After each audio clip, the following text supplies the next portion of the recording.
A gente vai começar a falar então de uma antena muito importante, chamada antenas PET. Eu estou mostrando uma figura do livro do Balanis. Como você pode ver, está no capítulo 14, ele inseriu esse tipo de antena. A antena PET, no Brasil também é conhecida como antena de microlinha, né? Antes de falar da antena PET, talvez nem todos conheçam, essa estrutura aqui, ela é chamada microlinha. Microlinha, ela tem a seguinte característica: você tem um substrato, que é um material dielétrico, que é um circuito impresso. Eu tenho em cima uma fita, um strip de metal, um trace, e embaixo eu tenho um plano terra. Esse negócio aparentemente é simples, mas ele resolveu um problema muito grave que existia antigamente, que era o seguinte: como que você colocava uma antena num míssil, ou num avião, ou numa estrutura aeroespacial? Porque se você colocar uma antena de fio aqui, a presença dessa massa metálica do míssil vai deformar a sua estrutura, vai deformar o seu far field. Em segundo lugar, né, o próprio arrasto aerodinâmico, como é que você imagina que você vai colocar aqui um fio? É um negócio bem complicado de ser resolvido.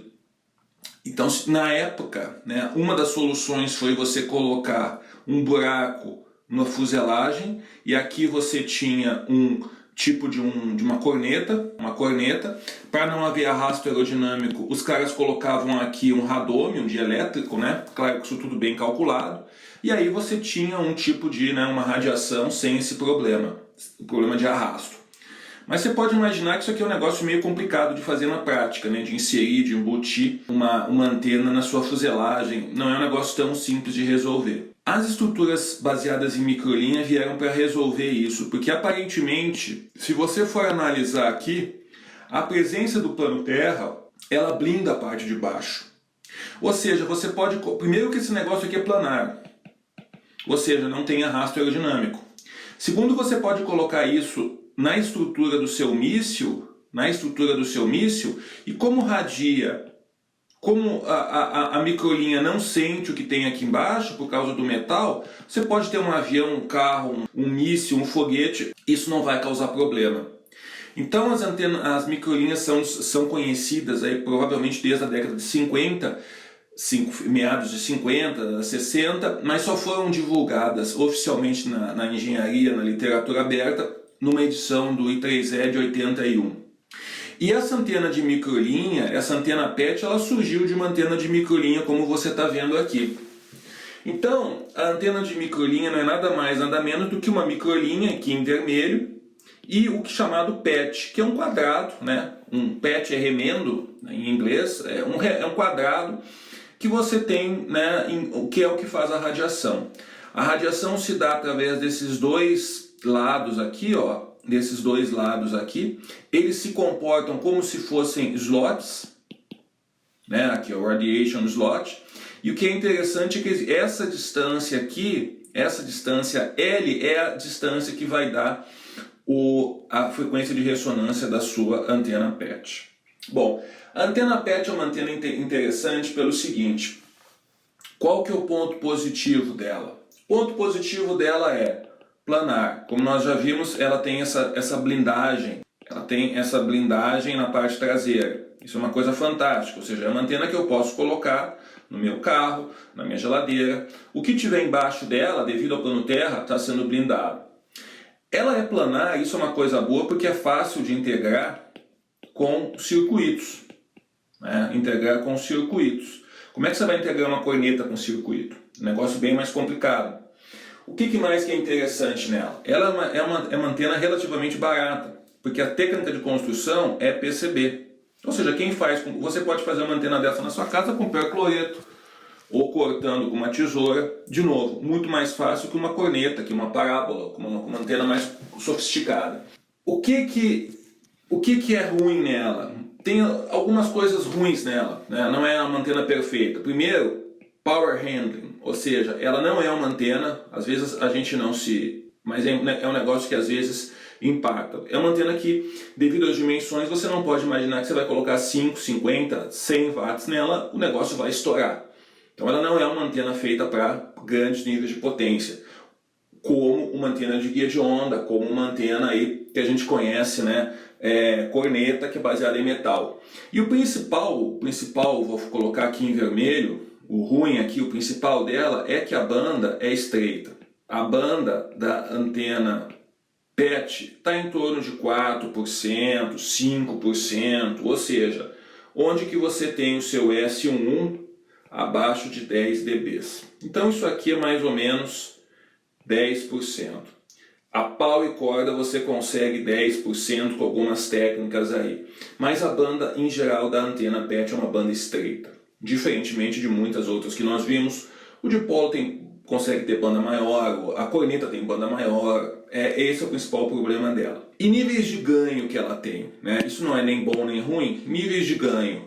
Níveis de ganho estão em torno de 6 dB, por aí, 6, 7 dBs em geral. De novo, existem técnicas que você consegue aumentar a banda, existem técnicas que você consegue aumentar o ganho, mas uma antena sozinha, como no desenho, você espera uma banda de 4, 5% e um ganho de em torno de 6 dBs. Diagrama de radiação é uma coisa assim, é uma bexiga para cima, né?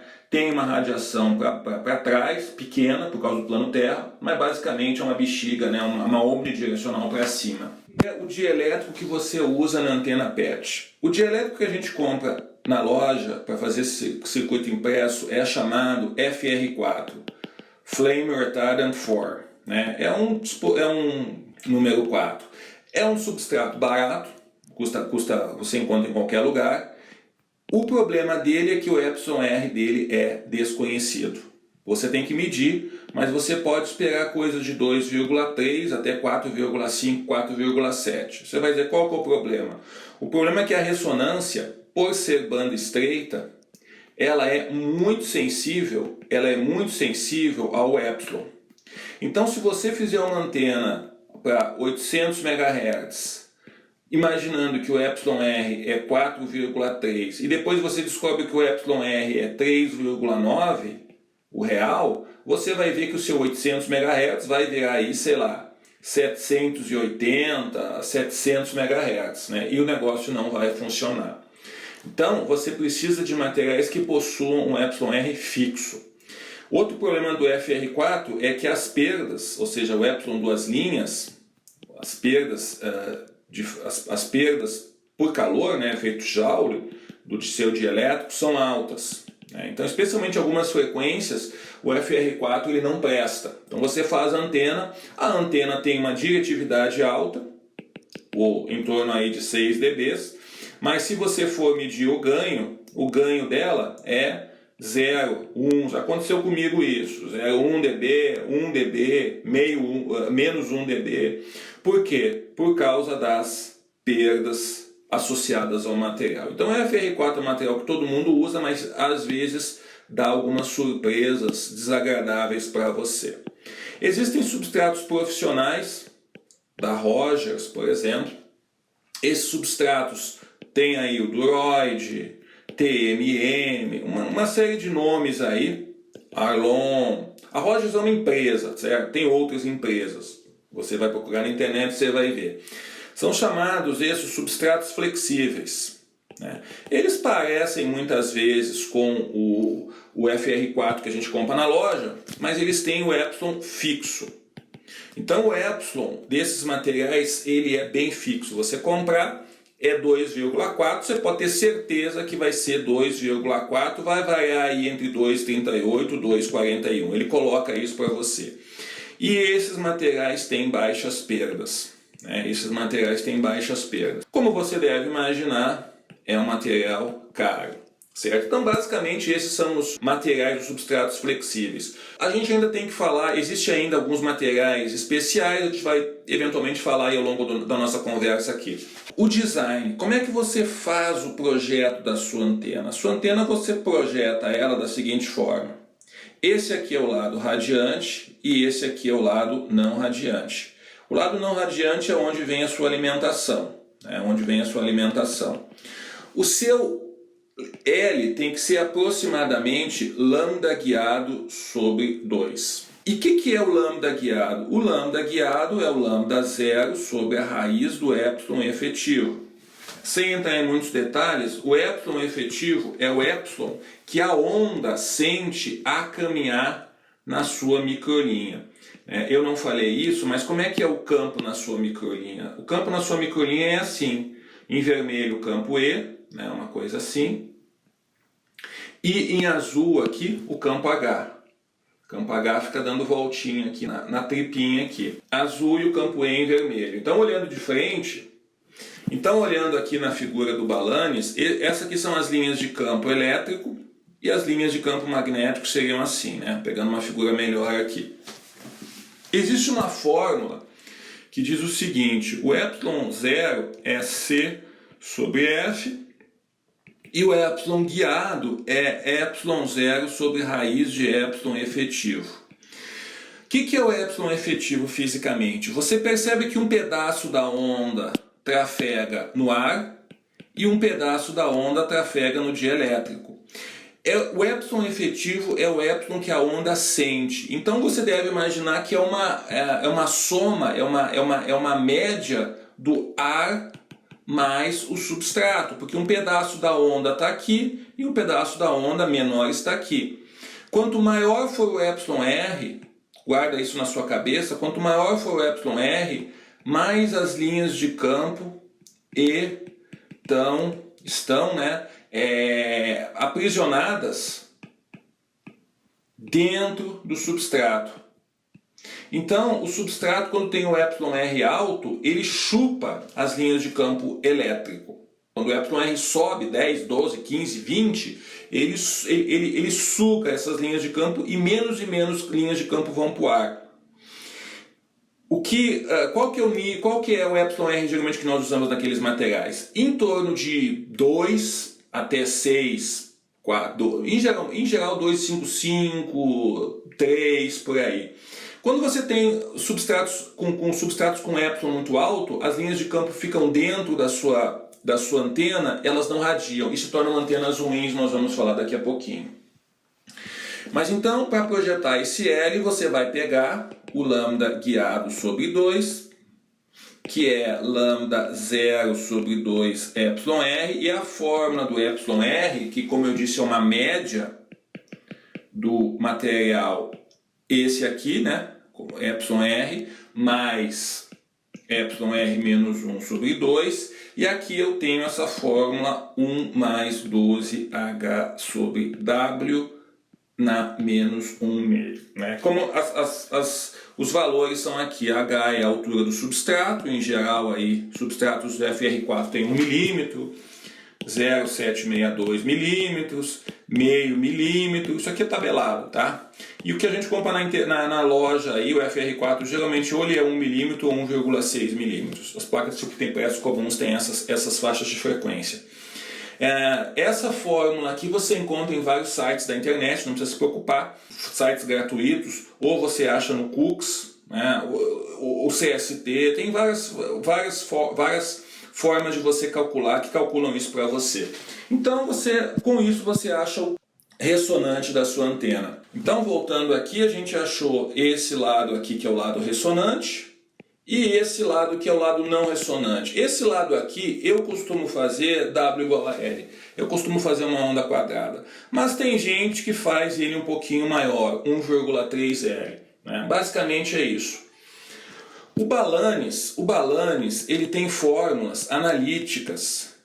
O Balanis tem fórmulas analíticas. E o Balanis e outros livros, para você calcular os lados. Isso aí talvez seja bacana academicamente. Na prática, minha sugestão é você fazer o chute inicial com essas fórmulas que eu dei, que são bem simples, fazer o quadrado, um retângulo, colocar aqui a sua linha de alimentação, o coaxial ou microlinha, eu já vou falar, e aí fazer uma simulação, é muito mais rápido, isso aí em 5 minutos você consegue resolver. Em vez de colocar todas as equações no MATLAB, no Excel, dá muito mais trabalho. Como é que você excita a microlinha? Isso que é importante. Bom, excitação da microlinha. Isso aqui é muito importante. Essa aqui é a excitação via microstrip line. Então você vai projetar uma microlinha que tenha 50 ohms no Cooks. Vários sites aí eles têm fazem essa fórmula. É uma fórmula relativamente complicada, não vou colocar aqui, isso tem nos livros, mas eu sugiro que você olhe aí no MATLAB, no Cooks, no CST eles têm a síntese para você. Então, se eu for desenhar aqui, ó, desenhando de lado, aqui eu tenho o plano terra, aqui eu tenho a microlinha, e aqui ó, eu venho com o meu conector coaxial. Eu faço contato da carcaça com o plano terra, faço contato na carcaça com o plano terra e eu soldo o vivo do coaxial com a microlinha. Esse é o jeito que você faz a transição e você pode ligar no seu equipamento. A foto aqui não está mostrando, mas isso você acha na internet, é fácil fazer. Bom, a microlinha então você vai fazer desse jeitinho aí. Por que tem aquele buraquinho aqui? Esse buraquinho é o seguinte, a microlinha, em geral a antena, ela tem o seguinte formato. Aqui eu tenho uma impedância de 300 a 400 ohms. Então se você chegar com a microlinha aqui, ó, você vai estar com a sua microlinha de 50 para poder encaixar o seu conector e vai estar com 50 ligado em 300, 400 ohms, vai estar descasado. Mas aqui no meio eu tenho 0 ohms. No meio eu tenho 0 ohms. Se eu tenho 0 no meio e 50 aqui, se eu tenho 0 no meio e 300, tem algum pontinho aqui no meio que é 50 ohms. Então eu faço, isso chama-se inset feed. Então você faz uma inserção, né, da sua microlinha ali. Então você faz um buraco, vou desenhar aqui, ó. Você faz isso aqui em vez, ó. Vou desenhar aqui em vermelho para que você veja. Você faz esse buraquinho aqui. O que está dizendo esse buraquinho? Que você está entrando até onde é 50 ohms. Em geral, a minha experiência, esse buraquinho está mais ou menos L sobre 3. Claro que você vai simular, você vai fazer umas otimizações, mas está mais ou menos em L sobre 3. E aí você tem os seus 50 ohms. Às vezes, dependendo se o seu substrato tiver uma altura se for muito gordo, se o seu substrato for muito gordo, ou se o seu εr for próximo de 1, você pode ter uma surpresa desagradável o seguinte, ó, a sua microlinha de 50 ohms, ela é tão gorda que ela é praticamente do tamanho da sua microlinha, da sua antena. É óbvio que isso aqui não pode funcionar. Então você tem que tomar cuidado, porque nem sempre essas fórmulas aí dão certo. A relação de aspecto aqui da microlinha do alimentador para a antena tem que ser uma coisa mais ou menos como a figura está mostrando. Não pode ser um negócio muito maior. Se for muito gorda a microlinha radia. Eu não falei, isso aqui pode ser W sobre 30, L sobre 30, não tem muita importância. Não pode ser muito gordo, porque senão as correntes vão ficar deformadas. Mas isso aí na simulação você vê. O problema da alimentação com microlinha, do jeito que está mostrando aí, é como eu falei, a microlinha radia também. Então a microlinha vai perturbar os campos da sua antena. A sua antena, que tem aquele shape assim, né, vai estar distorcido por causa da presença da microlinha. Um jeito mais simples é esse aqui, ó, o chamado probe feed. O probe feed, você basicamente, como está mostrando a figura, você vai colocar um conector coaxial, vai soldar o conector coaxial, o ground plane no chassizinho dele, vai fazer um buraco no seu negócio e vai enfiar ele o vivo vai atravessar o seu material, você tem que fazer um furo com a furadeira e vai soldar o vivo, né, a pontinha do vivo na sua microlinha. Aí você vai perguntar onde que eu soldo na estrutura. Você também vai soldar mais ou menos aqui L sobre 3. É o chute inicial que eu estou dizendo, né? Não é que você vai fazer isso e vai funcionar. O L sobre 3 você vai ter mais ou menos aí nessa altura 50 ohms. E você sempre solda aqui no meio, né? Existem outras alternativas, a antena microlinha muita gente estuda, é um negócio acadêmico que dá muito pano para manga, mas a primeira ordem de grandeza você vai soldar aqui no meio. No meio aqui em L sobre 3, onde que esse L é o lado ressonante. Existem formas de excitação, a chamada aperture couple feed e proximidade, que a linha vem por baixo e ela se acopla eletromagneticamente com o PET. Ela não existe contato físico, como a microlinha e como o coaxial. Mas são coisas mais sofisticadas. Se você quiser dar uma olhada aí, é um negócio, tem muitas vantagens, a banda aumenta, entre outras coisas. Você isola a sua rede de alimentação da sua microlinha, não perturba a radiação da sua microlinha, mas tem alguns problemas aí associados. Aí você vai perguntar, qual que é a melhor excitação? A excitação melhor. A excitação melhor depende de cada caso, mas eu acho que quando você pode colocar um conector coaxial por baixo, sem usar microlinha, é um negócio mais interessante, porque você não tem a microlinha. A microlinha em geral ela é fina, então a microlinha em geral ela é fina. Por ser fina, ela às vezes arrebenta. Quando você vai soldar o conector, né, coisa prática, quando você vai soldar o conector, muitas vezes ela quebra por causa da solda. Você solda uma vez, duas, ela quebra, ela levanta. Então é um negócio mecanicamente meio complicado. Eu acho usar o coaxial por baixo melhor. Aqui está mostrando uma foto, modelo de um PET retangular e circular. Né? Ele fez aqui nesses exemplos um projeto, depois você segue lá. É interessante você ver qual que é o processo de construção. Não é difícil, como eu falei, né? Mas você vê que esse negócio aqui é exatamente o conector coaxial que vem aqui por baixo, né? Todo equipamento tem coaxial, o pininho atravessou, você fez um furo e soldou aqui, né? Na sua antena PET. Isso aqui é bom você lixar. Isso aqui sempre é bom você lixar, né? Não deixar essa bola. Mas de novo, se essa bola for menor que lambda sobre 10, as dimensões, não tem muito problema aí você se preocupar com isso. Né? A antena aí 900 MHz não vai ser um tamanho de uma bolinha que vai dar rolo. Outra coisa também que o pessoal pergunta é essa relação aqui, ó. Quão maior tem que ser o substrato em relação à antena? Quanto maior, melhor. Mas existem muitas aplicações que eu tenho a antena aqui e o substrato está bem rentezinho aqui, ó. Elas funcionam igual. A diferença vai ser que você vai ter uma radiação para baixo maior. Esse backside aqui vai ser maior. Mas funcionam igual. Certo? Não precisa ser um negócio tão grande como o que foi mostrado aqui nesse exemplo. Isso aqui está muito exagerado, né? Eu diria que isso aqui está exagerado. Tá? É muito espaço que ele deixou aí de substrato. Certo? Sua antena fica muito grande. Um problema do coax, né? Antes de seguir adiante, um problema do coax é que esse negócio aqui é comprido eletricamente. E conforme a frequência, esse negócio se comporta como uma indutância. Então o seu conector coaxial que você acha que é 50 ohms, na verdade ele tem uma indutância, um JXL aqui associado.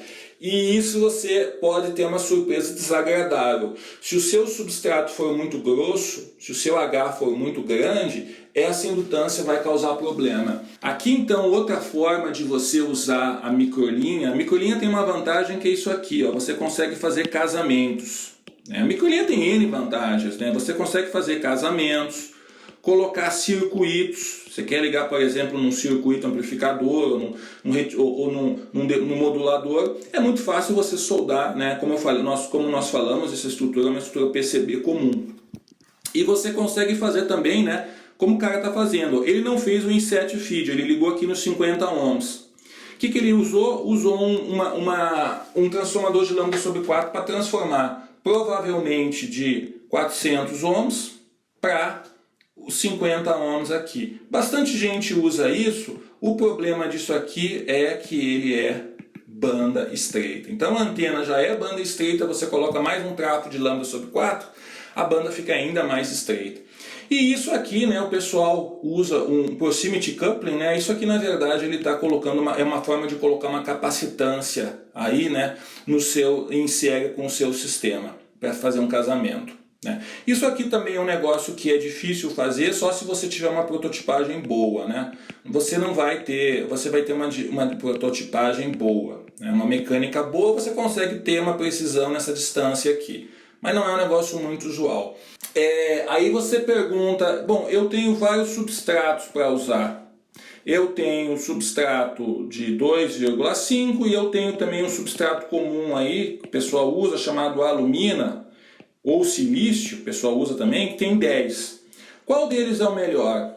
Bom, do ponto de vista de antena, o melhor sempre é quando o εr tende para 1. Quando o εr é baixo, o ganho da sua antena aumenta. Por quê? Porque a eficiência aumenta. A eficiência aqui aumenta. O que acontece? Quando o εr é alto, como nós falamos, os campos ficam todos aqui dentro do substrato e não radiam. Conforme o εr vai tendendo para o ar, mais e mais energia vai saindo para fora da sua antena. Então, quanto menor o εr, melhor. Aí você vai dizer, então por que o pessoal faz εr igual a 10, εr igual a 60? Para que a sua antena fique pequena. As dimensões, elas caem com o εr. Então um εr 10 vai fazer uma antena muito pequenininha. Nós já vamos ver um exemplo aí do GPS para isso. Então, do GPS. O GPS é 1.5 GHz. 1.5 GHz, o ε sobre 2, que é mais ou menos o L, é da ordem de 10 centímetros. Então, você imagina, você tem um receptor GPS no seu celular, você tem um GPS em vários dispositivos aí de appliances comuns. Como é que você vai colocar um negócio com 10 centímetros no celular que tem 5? Não dá. Então, o que o pessoal faz? O pessoal faz, se você pode ver na internet, tem várias antenas, né, que você faz bem pequenininhas, coisa de 2, 3 milímetros, 4 milímetros de GPS. Aí você pergunta, qual que é a mágica? A mágica é a seguinte, eles usam materiais que têm εr de 80. São materiais que tornam a sua antena bem pequenininha, só você colocar nas fórmulas lá você vai ver, só que o ganho dessa antena, em geral, é menos 1, menos 2 dBs. Ou seja, ela é péssima como antena, mas ela consegue ficar dentro de uma estrutura aí pequenininha. Você não tem como ganhar sempre, né? Então esses materiais aí, eles conseguem fazer com que as dimensões fiquem bem pequenininhas. Faixa de frequência. Você, devido às dimensões, você nunca viu uma antena antes, você deve imaginar que isso funciona em qualquer frequência. E na prática, 900 MHz até, sei lá, 30 GHz. Por que 900 MHz? Isso aqui tudo é aproximado, é um negócio de cabeça. É claro que alguém pode fazer uma de 10 MHz. 900 MHz, abaixo de 900 MHz não é bom você fazer antena PET porque ela vai ficar grande. Né? Ela vai ficar grande. Se você não tem problema com um negócio ter 3, 4 metros, tudo bem. Mas em geral, a não ser que você use esses materiais especiais, ela vai ficar grande. Acima de 30 GHz, tem antena PET até em 100 GHz. 60, 70, 80, 100 GHz. O problema é que você tem que usar material especial que, como você deve imaginar, são caros. Materiais que as perdas sejam bem pequenininhas nessa faixa de frequência. FR4, que é o que você compra na loja, a pau e corda 5, 6 GHz. 5, 6 GHz, passando disso você está baseado na sorte de pegar um lote bom. Uma das vantagens nós falamos do GPS, o GPS é polarização circular. Uma das vantagens da antena PET é essa aqui, ó. Você fazer polarização circular. A polarização circular com antena PET é um negócio relativamente simples de fazer. O que você tem que fazer? Você tem que excitar a sua antena assim, porque você vai ter daí campos gerados em 90 graus. Se esses dois lados forem L, a princípio, você vai ter a polarização circular, uma onda assim e a outra onda assim. É o que ele está mostrando aqui, ó. Isso aqui dá os 90 graus de defasagem e você está excitando, então, né, esse cara aqui faz um pouquinho, é mais comprido, e isso aqui é o seu divisor de potência. E aqui é o seu sistema, né? Mais ou menos isso que ele está fazendo. Essa é a forma de você obter a polarização circular, uma das formas de obter a polarização circular. Existem várias outras, você pode ter só com uma excitação. O que o pessoal faz também é cortar esses chanfros aqui, ó, fazer isso. Com uma excitação só você consegue ter uma polarização circular. O pessoal usa bastante na área aeroespacial antenas GPS usando esse sistema. Tem várias e várias formas, mas basicamente polarização circular, que é um negócio complicado, não é muito difícil de você obter com a antena PET. E talvez a principal vantagem da antena PET é o uso em redes. Uma vez que a antena é planar, eu posso fazer simplesmente a rede de distribuição também planar. Com a ressalva de que a rede, isso aqui chama-se feed network, que a rede também radia. Então se você fizer uma tripa enorme, isso aqui também vai radiar, mas você consegue ter ganhos bem maiores numa peça de PCB comum. Então o que essa figura está mostrando aqui? Você tem aqui 400 ohms, 400 ohms, 400, 400, mais ou menos, né? 400 com 400 eu tenho 200, 200, certo? Aqui nesse ponto eu tenho 200. É óbvio que essa linha aqui vai ser uma linha de 400, se possível, né? Se possível. Aqui eu vou ter 200, 200 com 200 dá 100. Então aqui eu precisaria em tese ter só um trafo de lambda sobre 4 para passar para 50 ohms. É mais ou menos o que ele está mostrando ali, né? Em outra impedância. Ali em 100, 100 ele vai transformando em 50. Então com o uso de trafos de lambda sobre 4, você consegue fazer redes bem complicadas, com altos ganhos, né? Altos ganhos de 30 dB, 28, 30 dB, planares. Que é um negócio fantástico, E a possibilidade de agregar também, como nós falamos, o quê? Elementos ativos. Coisa que com uma corneta, com uma parábola é um negócio bem mais complicado. E se você olhar aqui, ó, o que acontece? Se você puder colocar o feed network por baixo, então você tem um feed, no layer de cima, as suas antenas sozinhas, e toda a distribuição de potência se dá no nível abaixo, né? Toda essa linha aqui se dá por baixo, você consegue isolar a radiação. Então são antenas aqui, ó, de 2 a 2,3 GB, Space to Space Communication, provavelmente isso aqui fica num satélite. Você vê uma antena de 10 por 10, né? Uma antena com alto ganho, um altíssimo ganho. Isso aqui você pode usar como feed em parábola, o pessoal usa em aplicações mais sofisticadas.